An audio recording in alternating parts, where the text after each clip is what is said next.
what happened, because it's been long since I filmed the video, I've forgotten how to like introduce myself, and now I have to retake and overtake. Okay, so good morning, good afternoon, good evening, whatever time you guys are seeing this video. What's up? How you guys doing? I know I've not been here in a very long time, but anyways, now I'm here. Welcome to today's video, you guys. So if you're new, you're welcome. Kindly click the subscribe button, give this video a very big thumbs up, and don't forget to leave a comment for me in the comment section below. You guys, please leave a comment for me. So yeah, I'm heading out, but I just want to do this video real quick. I don't know to what extent people go to actually steal or rob the other person, and it's becoming alarming, you guys. Let me just gist you guys. Let me tell you guys the story of what happened in my office some weeks back. It's not funny. I don't find it funny at all. So a few weeks back, it's not even up to 3 weeks. I think it's like 2 weeks ago this thing happened. So a few weeks back, I met a customer because I'm in sales in my office, and I just joined sales because of commission. I went to go and join sales, but so that's out of it. But I'm in sales in my company, and I met this person that said he wanted to buy some truck units. In my company, we sell heavy duty trucks. We sell this 30 tons tipper truck. I can put the pictures in this video while I'm editing. So we sell heavy duty trucks, and yeah, I met a customer that wanted to buy, a supposed customer that wanted to buy.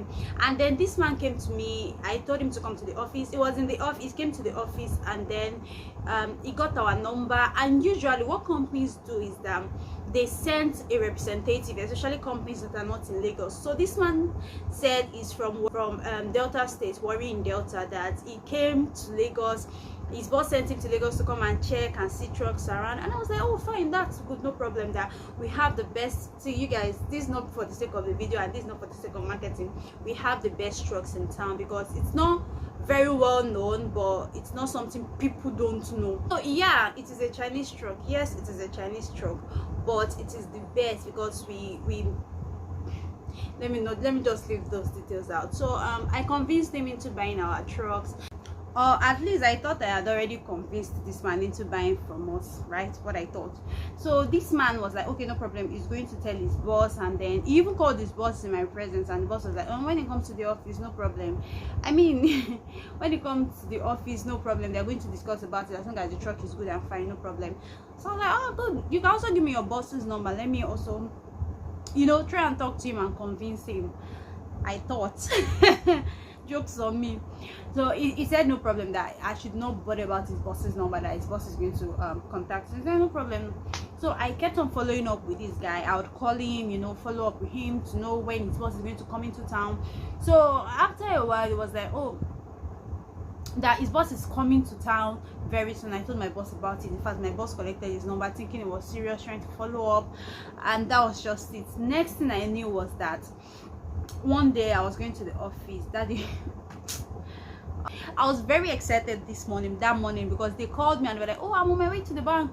It felt somehow because I was like, sir, you didn't get invoice. No, like, I don't need for invoice. He's on his way to bank. I should send him our company account number that he wants to go and pay to bank. So I was like, okay, you know, I was not very sure. So I was like, okay, since they didn't get the invoice, they didn't go through the right process. And other companies, when they want to patronize us like that, the boss himself is going to like contact my boss. But this one, the boss was contacting me. Maybe he felt like because I am a woman, I am a lady, he felt like he was talking to a woman, and that I don't know what I'm doing. But I don't involve myself in shady deals. I'm very transparent, and I carry my boss along, at least with anything that concerns the office. Next thing I knew was that this man called me. I was like, he's on his way to the bank. It just like made everything look hurriedly. I didn't even send him the account number at first. I was like, okay, hold on, let me discuss with my boss before I send him the account number. So I called my boss immediately and I said, this is what this man is saying. Oh, my boss was like, oh, very good, send him the account number. I said, okay. So I just sent him the account number, even though I was still like, these people didn't go through the right process. Is it that 80 million naira is scratching their pocket because they wanted to buy 2 units, as at then a unit was 40 million naira. So I was like, 80 million naira is 80 million naira scratching their pocket that they won't even, you know, see the company they want to work for. They won't come and, you know, because companies will definitely come and assess the company. Even if banks want to purchase this unit for their customers, they come to the company, they come to see what they are paying for. So these people, the boss have not even come around to see what it's paying for, because even if they send somebody to Lagos, he's supposed to still come and see what he's paying for. At least it's the boss, right? So this man was like, oh, he's going to bank, he's going to make the payments, blah blah blah. I was like, okay, no problem. I sent to my boss. Oh my god, I was so excited. I was like, more money. Maybe I kid you not, the commission is not all that, but actually I was just excited that I'm making sales. You know, there's something that comes with you making sales, and it's not like you're useless in the company and all of that. So I was very excited that at least somebody's going to come and pick, and we have just two units left. So I was like, oh, finally someone's going to come and pick these 2 units that we have left. So I was very excited. However, they disappointed me. Okay, so back to my very interesting gist here. This man went ahead and he made the payment. So according to him, he made the payment around 12 p.m. because after that time I didn't hear from him again. And even when I called him, he was like, oh, I'm at the bank, I'm going to call you when I'm done. So I try not to pressure people, I try not to like disturb too much, but my mind was like, oh, you're paying now, at least let bank call my boss. But we didn't hear anything like that. So it was around 1 p.m. It was a Friday. They did it on a Friday. You guys just listen, the transaction was done on a Friday. So I was like, it's already 1 p.m. and it is Friday and we've not heard from him. So I put a call through and I was like, sir, are you done from bank? Should we start preparing your documents? When are you going to come over? But this one was like, oh, he has paid the money already. That have the bank not gotten to us, that probably it is network. So I said, okay, no problem. Then what mode of payment did you do? Is it transfer or what? He said no, that I went to pay in checks to bank. And you know that if you're paying in check to a particular bank, you're paying another bank's check into a particular bank, you can't pay more than 10 million. So you have to do like 10 million in 4 places, giving us like 10 million in 8 places, giving us 80 million naira. So I really don't know. I don't know what he did, but that's what he did. So I don't know how to explain it, Sha. So I was just like, okay, no problem. That since he said he has made the payment, no problem. That my boss would need to confirm the payment. He said that no, that can they come and pick up the like. Okay, so he said they made the payment. So I said, okay, no problem. I'm going to confirm if my boss has received it. Then we are going to start the processing of the documents and everything.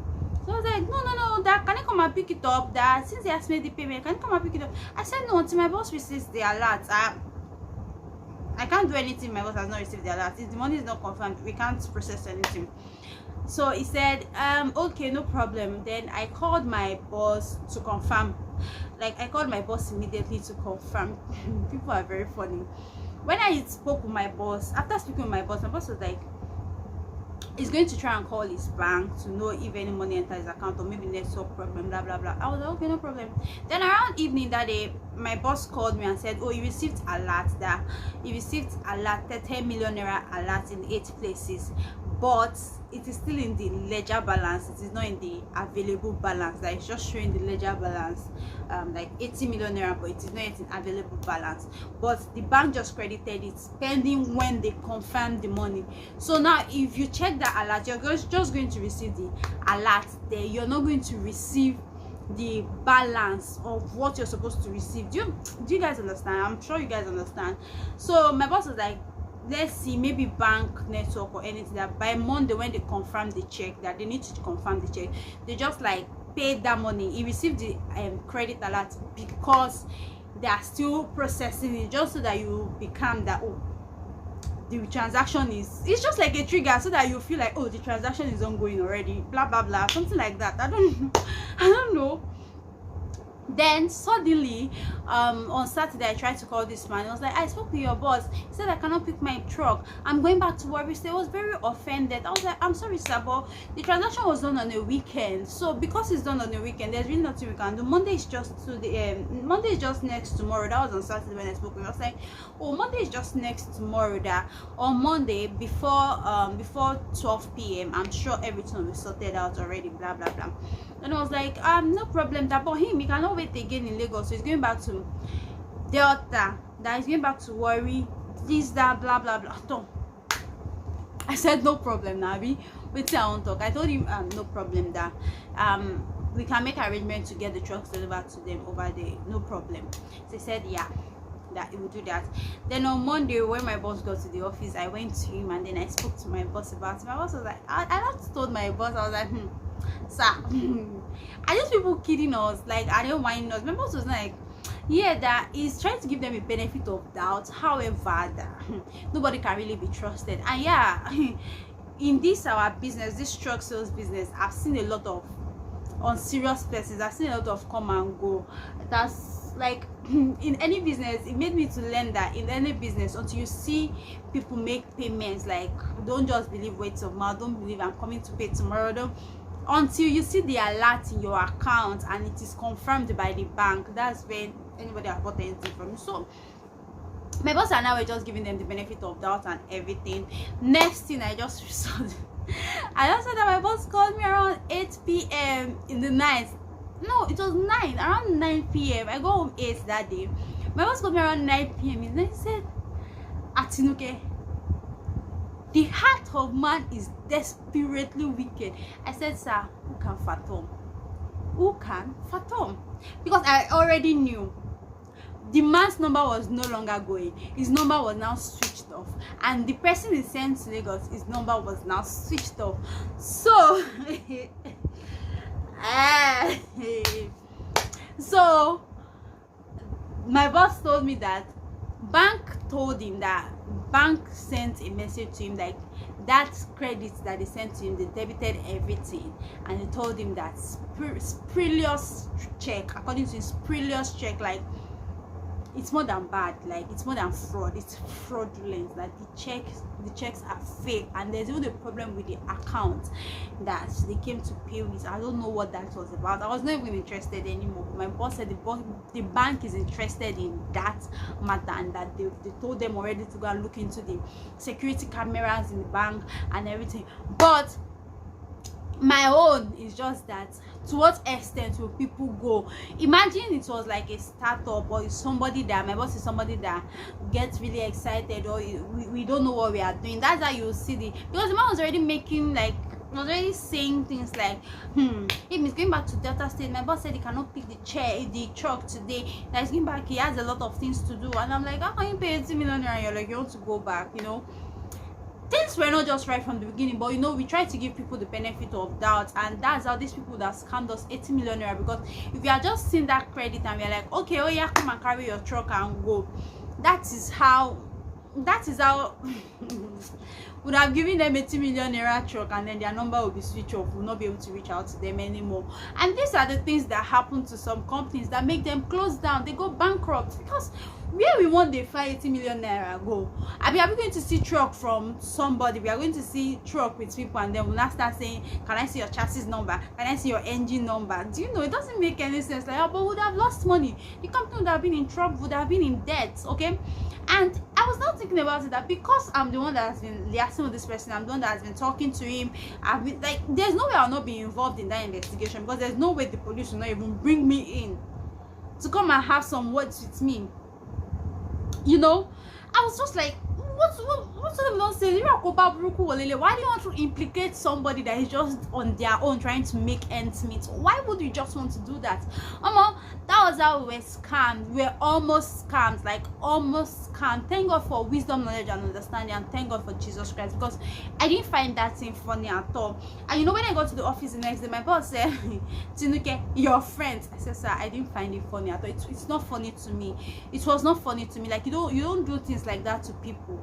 You don't do things like that to people, because I don't want to think of what if. Like I try to stay away from those what if thoughts, but then they kept coming, and you know, at some point I was like, just what if they took the 80 million naira away? Number one is that everybody in the company, we are going to become unemployed. Number two is that the company is going to close down and be in huge debt. Like, why do people always do things this way? Why are scammers like this everywhere? So just so that you guys can be very careful, if you're in sales in your company, if you're even doing any business of your own, be very, very careful. These people are crazy. These people are mad people. They don't care about you. They don't care about they don't care if this thing sends you to your grave. You know, you just have an heart attack thinking about how much you've lost, you just end up in the hospital, your company goes bankrupt, your family start paying debts that is not even any of their business, you know, and you die, and there'll be somewhere saying that small girl, small boy, big God. Right? Don't let the social media things fool you. Some of these people on social media that are making all this foolish noise, this is what they do. This is how they scam people. So if you're a business person, try to ensure that your available balance shows whatever that money is. Since that time, I've always been very careful, because when I see credit alert, sometimes I just read the credit alert and I just read the amount. I don't even pay attention to my available balance. You just look at ledger balance and look at your available balance. Be sure the money has really entered before you can, you know, now grant that person or give that person whatever it is he wants. Okay, we are not, I pray in Jesus' name that we are never going to fall victims of these evil people in Jesus' name. Please, you guys, stay safe out there. Okay, stay safe out there, and yeah, I'll see you guys in another video. If you stay till now, please try and click the like button, subscribe, okay, subscribe and share this video. You guys, please share this video, please subscribe to my channel, please watch my video, okay? So thank you guys so much. I'm so grateful that you watched till now. I'll see you guys in my next video, and until then, stay safe, stay blessed. Bye.